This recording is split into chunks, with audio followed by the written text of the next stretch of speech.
Do you have detailed information about the influx of workers which have been posted to and from Portugal? Before the pandemic in 2019, 50,000 for 100 PDA1 received and 59,000 sent, 21,000 from Spain and 21,000 from Germany. We're not sure, but the flow of people in both directions was generally reduced. In information fract, it was substantially reduced, 3,000 in total for 2020, 877 in total for 2021. Information for Act 7% for industry and 65% in construction. Issuing of PDA1, Portugal issued 58,000 in 2021, 61 information for Act and industry, 7% in industry in 2021. It's difficult to know the accurate numbers. Civil engineering and metallurgy sectors are the leading users of this process. 2015 to 0 around 60K a year Social Security. Directive revision, entrepreneurs were against. Legal problems. Transposition in force from 2020. It's too early to assess COVID-19 impact. Knowing the rules is important.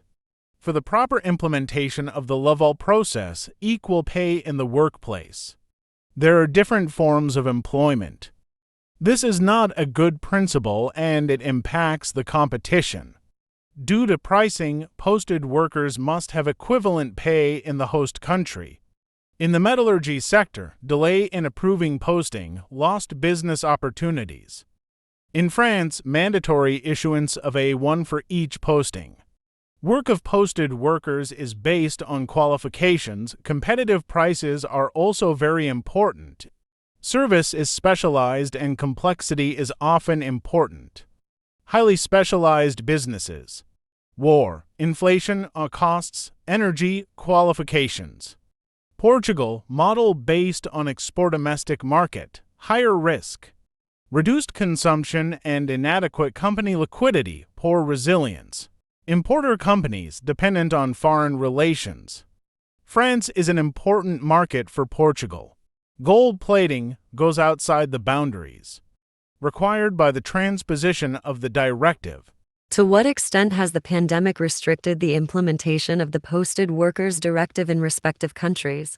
Legislative authorities have gone too far gold plating in transposing the directive, which entered into force in December 2020, requiring Portuguese companies to pay the same as for workers in host countries. CIP was against this directive because Portuguese companies had lost their competitive edge. And what set them apart in terms of competition was pricing. This is a price-based business and also based on qualifications or specializations, know-how. Competitiveness of prices is affected by the fact that you have to pay the same salary as in Germany or France, for example. There is a different concept of pay in Spain, models of different industry relations. How does the company anticipate the future development of the posting process? And what are the expectations regarding jobs involving posted workers? Import in EU is restricted by interest rates, energy costs, lack of manpower, lack of raw materials related to logistics issues. How do you anticipate and mitigate future risks? It's difficult to foresee future risks for several reasons. Export is restricted to EU interest rates, energy costs, lack of manpower, lack of raw materials, and damage caused by disruptions in logistics chains, while the speed of delivery matters.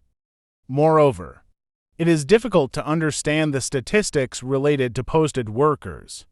It's difficult to separate the effects of the COVID pandemic from the effect of implementing the directive, which should incite free riding. More rules as a result of the new directive means less competitiveness for our companies. CIP was against this directive, since our companies were focused on price. Since the new directive requires the payment of local salary, this destroys the operations of Portuguese companies on markets such as French, Belgian, German, or Spanish. If salary amounts increase, this affects posting. And there are two clarifications for this: price and specialized qualifications, not necessarily coupled with skills. We're focusing on specialist services. We were the sixth country in terms of the highest numbers of posted workers. This is a very specialized business. SMEs, above all, are the ones with these good human resources, and the legislative authority did not take this into account when transposing the directive during the pandemic and ensuing crisis. Germany made an agreement to get rid of competition with Poland in a protectionist way. The Portuguese market is very small. For strictly specialized companies, which are typically micro and small companies, with the decline in consumption and poor risk management by Portuguese banks, which destroys entrepreneurs. When there is no business success, companies were no longer liquid. Banks were unavailable, etc. Social dialogue must be developed and become more sophisticated when it comes to these matters. It is impossible to foresee the future without statistical data. Besides, the current posting process, which entered into force in December 2020, states that workers may only be posted when they have Social Security numbers. This created problems because it sometimes takes 3 months. Portuguese companies lose business opportunities in other countries. We have already sent a request to Social Security institutions to speed up these applications so that we can maintain the competitiveness of companies.